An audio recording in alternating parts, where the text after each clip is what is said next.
એકવાર નવસારી પૂરગ્રસ્ત બન્યું છે। ફરી નવસારીમાં નદીઓએ તાંડવ કર્યું છે। ફરી નવસારીના અનેક વિસ્તારો એવા છે કે જે ડૂબી ગયા છે। સૌથી ખરાબ સ્થિતિ બીલીમોરા શહેરની છે। અડધું શહેર પાણી છે। જે ડૂબમાં ગયા તે તમામ વિસ્તારોમાં ઘરવખરી, સામાન, ખાણીપીણી અને લોકોનું સુખ ચેન બધું જ પૂરના પાણીમાં વહી ગયું છે। બે દિવસ પાણી પાછું નીકળે નહીં એ ગામમાંથી। નદીમાં પાણી ઓછું થાય તો બી ગામમાં પાણી ભરાયેલું જ રહે છે। ડૂબી ગયું બધું, પાણી બહુ ભરાઈ ગયું અંદર। અહીંયા તમે ગણો તો 1000થી ઉપર માણસો, 1000 કરતાં વધારે માણસો છે। ટેવાઈ ગયા અમે તો, કેમ કે 20-25 વર્ષથી અહીંયા રહીએ તો પાણી કાયમ આવે ને નીકળી જાય। હવે ટીવાઈ ગયા છે, કારણ કે આવા પાણી દર વર્ષે ભરાય છે। દર વર્ષે ચોમાસું આવે અને દર વર્ષે નદીઓના પાણી આવો જ પ્રકોપ વર્તાવે। અંબિકા નદીએ ભયજનક સપાટી વટાવી અને બીલીમોરા શહેર જળબંબાકાર થઈ ગયું। જુઓ આ સ્થિતિ। વખારિયા બંદર વિસ્તાર આખોય પાણીમાં ગરકાવ થઈ ગયો છે। 8 વાગે પાણી બોલ્યા હતા કે પાણી બધું ભરી ગયા છે, ભાઈ તમે નીકળી જાઓ। તો બધા રાશન પાણી બી નીકળે, ઘરમાં જ છે બધું રાશન પાણી, સામાન બામાન બધું ઘરમાં છે। બધું ડૂબી ગયું, બધું પાણી બહુ ભરાઈ ગયું અંદર। કેટલાક લોકોને બહાર કાઢેલા છે? અભી મતલબ કમસે કમ બહુ લોકો નીકળ્યા છે, અંદર બી છે બધા બહુ લોકો। તો સામાન બી બધું ઘરમાં જ છે, બધાનું પાણીમાં જ બેસી ગયું બધું સામાન। કેટલું પાણી છે ઘરોમાં? ઘરમાં મતલબ આટલું એટલું છે, આટલું ડૂબી ગયા બધું।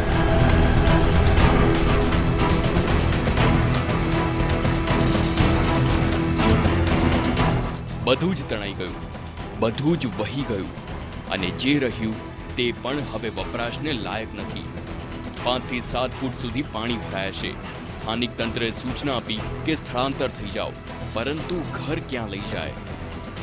નવસારી જિલ્લાની બીલીમોરા નગરપાલિકાનો 40% જેટલો વિસ્તાર પાણીમાં ગરક થઈ ગયો છે। દ્રશ્યો દેખાઈ રહ્યા છે બીલીમોરા વખારિયા બંદર વિસ્તારના દ્રશ્યો છે, જ્યાં ઘરોમાં પાણી ભરાયા છે। જે સ્થિતિ નિર્માણ થઈ છે, ગત સાંજથી જ આ રીતે પાણી ભરાવાની શરૂઆત થઈ છે, જેને લઈને બીલીમોરા નગરપાલિકા વિસ્તારનો જે કે 40% ભાગ છે એ હાલ પાણીમાં ગરક થયો છે।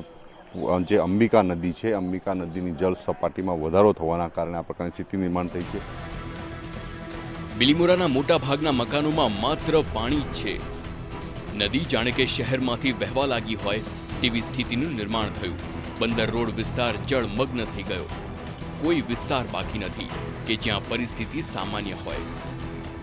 અહીંયા નવાપુરા પાછળ, પછી આ વખારિયા બંદર રોડ પર, પછી અહીંયા અંદર વાડિયા શિપિંગ યાર્ડ છે ત્યાં આગળ અંદર, અહીંયા એટલે આપણે ત્યાં તળાવ પર, ધોબી તળાવ પર, એ બધી જગ્યાએ પાણી ફરી વહી રહ્યા છે। કેટલાક લોકોને અસર થઈ છે સીધી?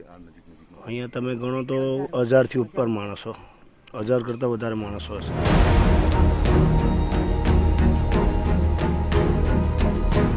1000થી પણ વધુ લોકો અસરગ્રસ્ત છે। જેઓ ખસી શકતા હતા તેઓ સ્થળાંતર થઈ ગયા, પરંતુ જેઓ ઘર છોડી શકે તેમ ન હતા તેઓ પૂરના પાણી વચ્ચે વિખરાતો માળો જોતા રહી ગયા।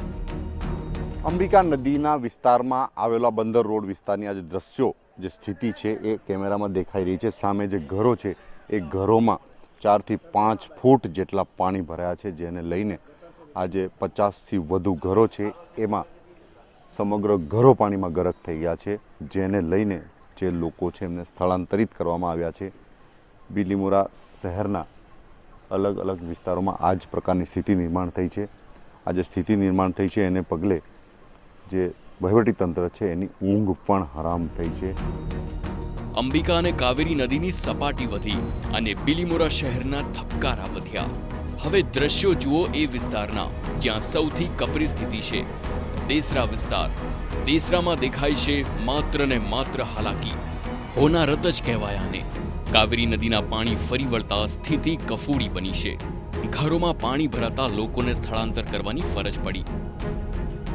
એ સ્થિતિ જે કંઈક નીચાણવાળા વિસ્તારના લોકો છે એમના માટે અકળાવનારી બની છે।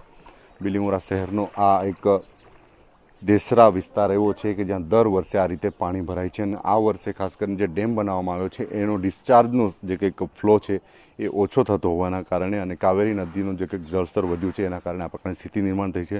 તંત્રના અધિકારીઓ વહેલા પહોંચે એવી માંગ સ્થાનિક લોકો કરી રહ્યા છે અને એમને જે કંઈક સ્થળાંતરિત કરવામાં આવે અથવા તો જે જરૂર પડે તો રેસ્ક્યુ કરીને બહાર કાઢવામાં આવે એવી પણ માંગ કરવામાં આવી રહ્યા છે। નીચાણવાળા અનેક વિસ્તારોને અલર્ટ કરાયા, જો કે દર ચોમાસે આવી સ્થિતિના નિર્માણનો સ્થાનિકોનો આક્ષેપ છે. વર્ષોથી અહીં રહેતા લોકોને હવે આવા પાણી વચ્ચે રહેવાની આદત પડી ગઈ છે. એમણે માની લીધું છે કે તંત્ર આ સમસ્યાનો કોઈ ઉકેલ નહીં લાવે.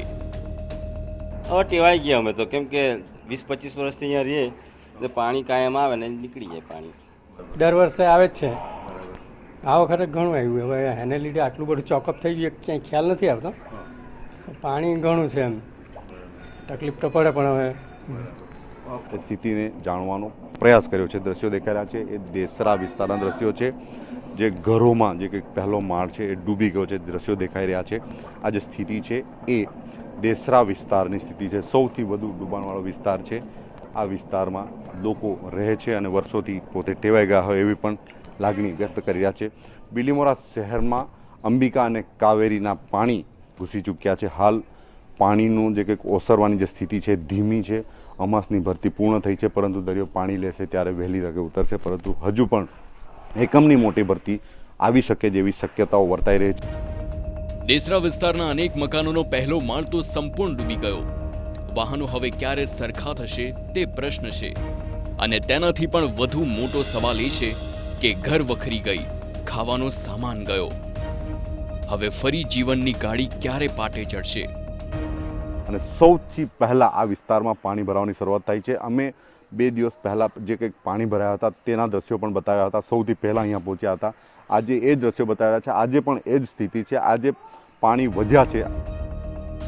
બિલીમોરામાં ફરી વળ્યા પૂરના પાણી.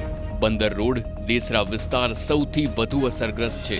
ઠેર ઠેર 5 ફૂટ સુધીના પાણી ભરાતા હાલાકી પડી રહી છે. ઘરોમાં પાણી ભરાતા સ્થાનિકોની સ્થિતિ કફોડી છે. ત્યારે કેટલાક યુવાનો દોડી આવ્યા સ્થાનિકોની મદદે. બિલીમોરા શહેરમાં પૂર 40%થી વધુ વિસ્તાર કાવેરી અને અંબિકા નદીના કારણે અસરગ્રસ્ત. પરંતુ એ પૂરની વચ્ચે કેટલાક યુવાનો એવા પણ છે કે જેઓ પોતાના જીવના જોખમે પોતાના જે કંઈક વિસ્તારના લોકો છે એમને બચાવવા માટે નીકળી પડ્યા છે. જે કંઈક ટ્યુબ છે એમાં હવા ભરીને પોતે દર વખતે આ જ્યારે પૂરની સ્થિતિ નિર્માણ થાય છે ત્યારે પોતે આ વિસ્તારમાં ફરે છે. સૌથી વધુ અસરગ્રસ્ત વિસ્તાર એટલે દેસરા વિસ્તાર. દેસરા વિસ્તારમાં આ પ્રકારના દ્રશ્યો નિર્માણ થતા હોય છે. અહીં 5 ફૂટથી લઈને 8 ફૂટ સુધીના અલગ અલગ વિસ્તારોમાં પાણી છે. કાવેરી અને અંબિકાના કાંઠાના 20થી વધુ ગામોમાં હાલાકી છે. અનેક ઘરો પાણીમાં ગરકાવ થઈ ગયા. દરિયાઈ ભરતીને લીધે જ હજુ સ્થિતિ વણસે તેવી શક્યતા છે. ત્યારે લોકોને સલામત સ્થળે ખસી જવા તંત્રની અપીલ છે. પૂર બાદ બિલીમોરામાં ભયાવહ તારાજી છે. ત્યારે તંત્ર ખડે પગે હોવાનો દાવો કરી રહ્યું છે. 966 લોકો આશરે એમનું ગવર્મેન્ટ તરફથી રેસ્ક્યુ થયું હતું. સ્થાનિક કક્ષાએ પણ થોડા ઘણા લોકો પોતપોતાની રીતે રિલેટિવ્સના ત્યાં ઊંચા સ્થળે ગયા હતા. કાવેરીથી અફેક્ટેડ ચીખલીમાં 5 ગામમાંથી 291 જેટલા લોકોને આપણે ગઈકાલે ઇવેક્યુએટ કરેલું હતું. આ બધું પ્રિકોશનરી ઇવેક્યુએશન હતું. એટલે પહેલેથી જાણ કરીને લોકોને જેમ જેમ પાણી ભરાય તેમ તેમ બહાર કાઢવામાં આવ્યું હતું. આ તરફ ગણદેવીના ધારાસભ્ય અને વહીવટી તંત્રએ પણ લોકોની મુલાકાત લીધી. અંબિકા નદીના બંદર રોડ વિસ્તારમાં પૂર પીડિતો સાથે વાત કરી અને યુદ્ધના ધોરણે કામગીરી કરવાની બાહેંધરી આપી. અંબિકા, કાવેરી અને ખરેડો, જૂજ અને કેલિયા બંને ઓવરફ્લો થયા છે. એટલે હવે કોઈ જગ્યાએ પાણી રોકાઈ શકતું નથી. એટલે સીધું પાણી નીચાણવાળા વિસ્તારમાં જ આવે છે. અને ભયજનક સપાટી રાત્રે 1 થી 2 વાગ્યા સુધી જબરજસ્ત હતી. એના કારણે અમે પણ ખૂબ સજાગ, અમારા તંત્ર સાથે સતત હું કોન્ટેક્ટમાં હતો. અમારા કાર્યકર્તાઓ પણ રાત્રે ફરતા હતા. જેટલા લોકોને ખસેડવાના હતા એટલા ખસેડી દીધા છે. 291 જેટલા ચીખલીમાંથી ખસેડવામાં આવ્યા અને 960 જેટલા આ ગંડેવી, બિલીમોરા અને જે કાંઠાનો વિસ્તાર છે એટલામાંથી આપણે બધાને ખસેડીને એકદમ વ્યવસ્થિત સ્થળે લોકોને અત્યારે રાખ્યા છે.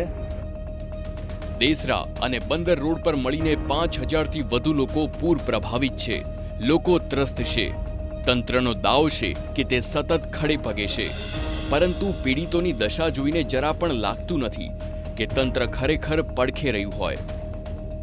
કે તંત્ર જે સ્થળાંતરિત કર્યા છે એમને સુવિધા આપવામાં નિષ્ફળ રહ્યું હોવાની સ્થાનિક જે સ્થળાંતરિત થયેલા લોકો છે, પૂર પીડિતો છે, એ લાગણી વ્યક્ત કરી રહ્યા છે કે અમારા સુધી સુવિધાઓ પહોંચી નથી. ત્યારે તંત્રને અમે પણ TV9ના માધ્યમથી અપીલ કરીએ છીએ કે જે પૂરમાં ફસાયેલા લોકો છે, જેમને સ્થળાંતરિત કરવામાં આવ્યા છે, એમને યોગ્ય જે કંઈક જરૂરિયાતો છે પૂરી કરવામાં આવે.